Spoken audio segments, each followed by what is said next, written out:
আচার্য exclusive চ্যানেলে তোমাদের সকলকে স্বাগত জানাই। আজকে আলোচনা করব দশম শ্রেণীর এবিটিএ টেস্ট পেপার থেকে জিওগ্রাফি থেকে পেজ নম্বর 88 থেকে যে সমস্ত 2 নম্বরের কোশ্চেনগুলো আছে সেগুলোর অ্যান্সার নিয়ে আলোচনা করব। আর এর আগের ভিডিওতে আমি কিন্তু তোমাদের 57 নম্বর পেজে যে সমস্ত 2 নম্বরের কোশ্চেনগুলো ছিল সেগুলোর অ্যান্সার নিয়ে আলোচনা করেছি। তাই যারা দেখোনি তারা অবশ্যই কিন্তু প্লেলিস্টে গিয়ে দেখে নেবে। চলো এই ভিডিওটা শুরু করা যাক। আর অবশ্যই তোমরা কিন্তু ভিডিওটি স্কিপ না করে সম্পূর্ণ ভিডিওটা আওয়াজ করবে, আর তার সঙ্গে অবশ্যই খাতায় নোট ডাউন করবে, কারণ এই কোশ্চেনগুলোই কিন্তু তোমাদের ফাইনালের জন্য খুবই ইম্পর্টেন্ট কোশ্চেন। চলো শুরু করা যাক। 1 নম্বর কোশ্চেন বলছে লোয়েস কি? না, জার্মান শব্দ লুজ এর অর্থ হলো সূক্ষ্ম পলি। প্রবল বায়ু প্রবাহ দ্বারা মরু ও মরুপ্রায় অঞ্চলে হলুদ ও ধূসর বর্ণের খনিজ সমৃদ্ধ সূক্ষ্ম বালুকণা পরিবাহিত হয়ে বহু দূরে কোনো নিচু স্থানে সঞ্চিত হয়ে যে সমভূমি সৃষ্টি করে তাকে কিন্তু লোয়েস সমভূমি বলে। মার্কিন যুক্তরাষ্ট্রে এরূপ ভূমিরূপকে অ্যাডব ও মধ্য ইউরোপে লিমন নামে কিন্তু পরিচিত। উদাহরণ কী হিসাবে দিতে পারি? না, মধ্য এশিয়ার গোবি মরুভূমি থেকে শীতকালীন উত্তর পূর্ব মৌসুমী বায়ু দ্বারা সূক্ষ্ম পীতবর্ণের খনিজ সমৃদ্ধ বালু ও পলিকণা বাহিত হয়ে উত্তর চীনের হোয়াংহো নদীর অববাহিকায় সঞ্চিত হয়ে লোয়েস সমভূমি কিন্তু গঠিত হয়েছে। অথবা দিয়ে যে কোশ্চেনটা দিয়েছে বৈপরীত্য উষ্ণতা কাকে বলে, এই কোশ্চেনটা কিন্তু খুবই ইম্পর্টেন্ট কোশ্চেন। কি বলছে না, শান্ত মেঘ মুক্ত রাত্রিতে পর্বতের ওপর অংশের বায়ু দ্রুত তাপ বিকিরণ করে, খুব ঠান্ডা ও ভারী হয় এবং মধ্যাকর্ষণ শক্তির প্রভাবে পর্বতের ঢাল বরাবর নিচের উপত্যকায় নেমে পড়ে। ফলে উপত্যকার নিচু অংশের উত্তাপ পর্বতের উপর অংশের তুলনায় কী হবে? অনেক কম হবে। একে কিন্তু বৈপরীত্য উষ্ণতা বা বৈপরীত্য উত্তাপ বলে। 2 নম্বর কোশ্চেন কী বলছে না, ডোলড্রাম বলতে কী বোঝো?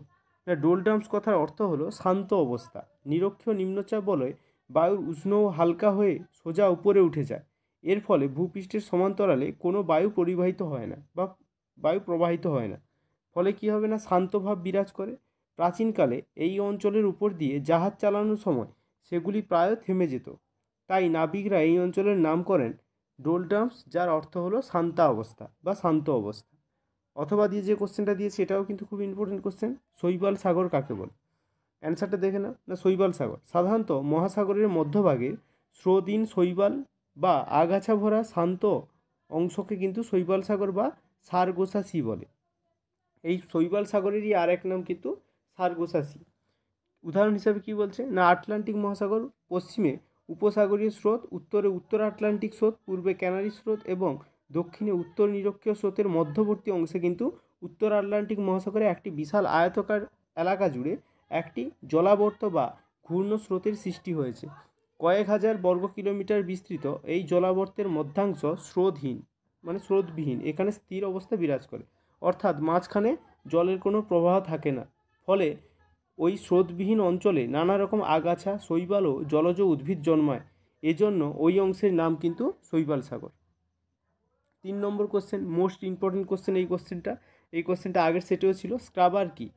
না, কলকারখানার দূষিত বায়ুকে পরিশুদ্ধ করার জন্য যে যন্ত্র ব্যবহার করা হয় তাকে কিন্তু স্ক্রাবার বলে। এই যন্ত্রটি কারখানার নির্গত গ্যাসীয় বর্জ্য থেকে বিষাক্ত পদার্থকে শোধন করে। স্ক্রাবারে রাখা কলিচুন এবং জলের মধ্যে দিয়ে দূষিত বায়ু চালনা করলে বস্তুকণাগুলি কী হবে? শোধিত হয়। স্ক্রাবার 2 রকমের হয়, যথা আর্দ্র স্ক্রাবার এবং শুষ্ক স্ক্রাবার। অথবা দিয়ে যে কোশ্চেনটা দিয়েছে গঙ্গা অ্যাকশন প্ল্যান বা গ্যাপ কি? এই গ্যাপের পুরো নামই হচ্ছে গঙ্গা অ্যাকশন প্ল্যান। অ্যান্সার কি বলছে না, ভাগীরথী হুগলি নদী তথা সমগ্র গঙ্গা নদীকে দূষণমুক্ত করার জন্য 1985 সালে একটি বৃহৎ পরিকল্পনা গৃহীত হয়, যা কিন্তু গঙ্গা অ্যাকশন প্ল্যান নামে কিন্তু পরিচিত। 4 নম্বর কোশ্চেন বলছে পশ্চিমবঙ্গের 2টি সেচ বাঁধের নাম লেখো। এক হচ্ছে ডিভিসি, যার পুরো নাম হচ্ছে দামোদর ভ্যালি কর্পোরেশন, আর ও হচ্ছে ফারাক্কা বাঁধ ব্যারেজ। এছাড়াও আছে মুকুটমণিপুর ব্যারেজ। এই ধরনের ব্যারেজগুলো কিন্তু তোমার সেচ বাঁধের জন্য কিন্তু নির্মাণ করা হয়েছে। অথবা দিয়ে কোশ্চেনটা দিয়েছে আঁধি কাকে বলে? না, গ্রীষ্মকালে ভারত ও পাকিস্তানের মরুভূমি ও তার সংলগ্ন অঞ্চলে অপরাহ্নে যে প্রবল ধূলিঝড়ের সৃষ্টি হয় তাকে কিন্তু আঁধি বলে। প্রভাবিত অঞ্চল কি? না, উত্তর পশ্চিম ভারতের বিশেষত রাজস্থানে এই প্রবল ধূলিঝড় দেখা যায়। বৈশিষ্ট্য হিসেবে কি দিতে পারি? 1 নম্বর বৈশিষ্ট্য দেব, বৃষ্টি হয় না বলে প্রবল ধুলো ও বালি ওড়ে। 2 নম্বর, আঁধি ঝড়ের গতিবেগ ঘন্টায় 50 থেকে 60 কিলোমিটার হয়। 3 নম্বর পয়েন্টে বলছে আঁধির প্রভাবে বৃষ্টি না হলেও উষ্ণতা কিছুটা হ্রাস পায়। 5 নম্বর কোশ্চেন দেখবে, খাদার ও ভাঙরের 2টি পার্থক্য করো। এটা আমি নিচে দিয়েছি, পরে আলোচনা করছি। অথবা দিয়ে যে কোশ্চেনটা আছে দেখো, ভারতের নগরায়নের দুটি সমস্যা উল্লেখ কর। অ্যান্সার কি বলছে না, ভারতে দ্রুত বেড়ে চলা নগরায়নের জন্য নানা ধরনের সমস্যা তৈরি হচ্ছে, যা সুস্থভাবে বেঁচে থাকার অন্তরায়। এর মধ্যে কি উল্লেখযোগ্য সমস্যাগুলি হলো, 1 নম্বর কি অপরিকল্পিত নগরায়ন। চণ্ডীগড়ের মতো হাতে গোনা 2-1টি শহর বাদ দিয়ে ভারতের অধিকাংশ শহরই অপরিকল্পিতভাবে গড়ে উঠছে। তাই শহরগুলির যত্রতত্র বাসস্থান, সড়কপথ, অফিস, আদালত, শিক্ষাকেন্দ্র, ধর্মস্থান প্রভৃতি কিন্তু কোনো নিয়ম না মেনেই কিন্তু গড়ে উঠতে লক্ষ্য করা যায়। এর ফলে কি হচ্ছে না, বেশিরভাগ শহরেরই পরিবেশ ঘিঞ্জি প্রকৃতির হয়ে যাচ্ছে, যা শহরগুলির সামগ্রিক অবস্থার অবনতি ঘটাচ্ছে বা ঘটাতে সাহায্য করছে।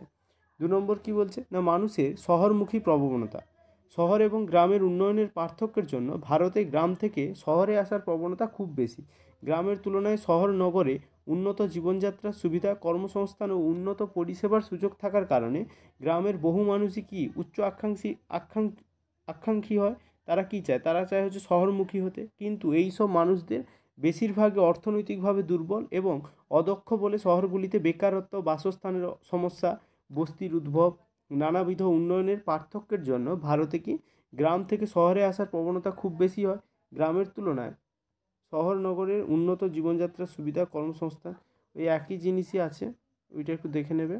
শহরমুখী কিন্তু এইসব মানুষদের বেশিরভাগই কি অর্থনৈতিকভাবে দুর্বল হয় এবং অদক্ষ, এবং শহরগুলিতে বেকারত্ব, বাসস্থানের সমস্যা, বস্তির উদ্ভব, নানাবিধ রোগের প্রকোপ প্রভৃতি কিন্তু সমস্যা খুবই বেশি দেখা দেয়। কারণ গ্রামের মানুষদের শহরে যাওয়ার যে প্রবণতা, কারণ তারা কর্মের জন্য, বাসস্থানের লক্ষ্যে, বা হচ্ছে অর্থনৈতিকভাবে যে দুর্বল শ্রেণী তারা কি চায়, উন্নত হতে চায়, তার জন্য কিন্তু তারা শহরমুখী হয়, আর তখনই কিন্তু এই সমস্যাগুলো দেখা দেয়।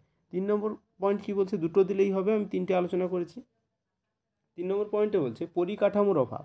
উন্নত মানের বাসস্থান, প্রশস্ত রাস্তা, উন্নত মানের শিক্ষা ও চিকিৎসার সুযোগ, নিয়মিত বিদ্যুৎ সরবরাহ, জল নিকাশি ব্যবস্থা প্রভৃতি নিয়ে গড়ে ওঠা শহর নগরের পরিকাঠামো কিন্তু ভারতের অধিকাংশ শহরেরই দুর্বল পরিকাঠামোর ওপর ক্রমাগত জনসংখ্যার চাপ বেড়ে যাওয়ার ফলে কি হচ্ছে না, বাসস্থান, পরিবহন, স্বাস্থ্য, শিক্ষা, বিদ্যুৎ সরবরাহ ও জল নিকাশির অবস্থা কিন্তু অত্যন্ত ভয়াবহ থেকে ভয়াবহ তরে পৌঁছে যাচ্ছে, যার ফলে কিন্তু নগরায়নগুলিতে সমস্যা দেখা দিচ্ছে। 6 নম্বর কোশ্চেন কী বলছে না, উপগ্রহ চিত্রে দুটি গুরুত্ব উল্লেখ করো। এটাও দেওয়া হয়নি, থাক, পরের ভিডিওতে আমি আলোচনা করে দেবো। অথবা যেটা দিয়েছে দেখো, মিলিয়ন সিট বলতে কী বোঝো। অ্যান্সার দেখো না, ভারতবর্ষকে পূর্ব, পশ্চিম ও উত্তর দক্ষিণে 4°x4° ব্যবধানে অর্থাৎ 16° পরিসরে গ্রিডে ভাগ করে এই স্কেলের মানচিত্র প্রস্তুত করা হয়েছে। মানচিত্রের স্কেল সেমিতে মিলিয়ন সেমি বা 10 কিলোমিটার নির্দেশ করায় এই একটি গ্রিডের মানচিত্র মিলিয়ন সিট নামে কিন্তু পরিচিত।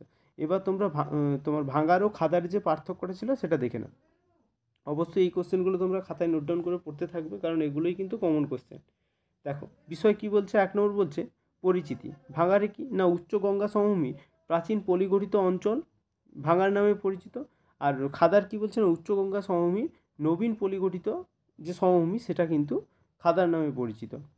এবার বলছে অবস্থান। এই ধরনের ভূমি ভাঙারে, এই ধরনের ভূমি নদী থেকে কিছুটা দূরে অবস্থিত, আর তোমার খাদারে হচ্ছে এই ধরনের ভূমি নদীর কাছাকাছি অবস্থান করে। আর উর্বরতা কি বলছে না, প্রাচীন পলিগঠিত বলে এই মাটির উর্বরতা কম হয়, আর নবীন পলিগঠিত বলে কিন্তু এর উর্বরতা বেশি হয়। নেক্সট কি বলছে না, প্লাবন। ভাঙার অঞ্চল উঁচু বলে এখানে প্রতি বছর প্লাবন হয় না, উঁচু জমিতে প্লাবন হয় না, কিন্তু খাদার অঞ্চল নিচু বলে কি হয়, এতে প্রতি বছরই প্লাবিত হয়। এই ছিল তোমাদের আজকে কোশ্চেনগুলো, আর প্রকৃতিটা দেখে নেবে। এর পরের ভিডিও পেতে অবশ্যই কিন্তু চ্যানেলটিকে সাবস্ক্রাইব করবে, আর ভিডিওটি ভালো লেগে থাকলে চ্যানেলটিকে একটা লাইক প্রদান করবে। আর পরবর্তী ভিডিওটি পাওয়ার জন্য অবশ্যই কিন্তু চ্যানেলটিকে সাবস্ক্রাইব করে রাখবে। আর এই ভিডিওগুলো তোমাদের জন্য কিন্তু খুবই হেল্পফুল, কারণ 2 নম্বরের কোশ্চেনগুলো যেভাবে সাজানো হয়ে আছে, তোমরা যদি এইগুলো খাতায় নোট ডাউন করে যদি পড়তে থাকো, অবশ্যই কিন্তু গুড মার্কস আনতে পারবে। থ্যাংক ইউ, আজকে এই পর্যন্ত, দেখা হচ্ছে পরবর্তী ভিডিওতে। চলো।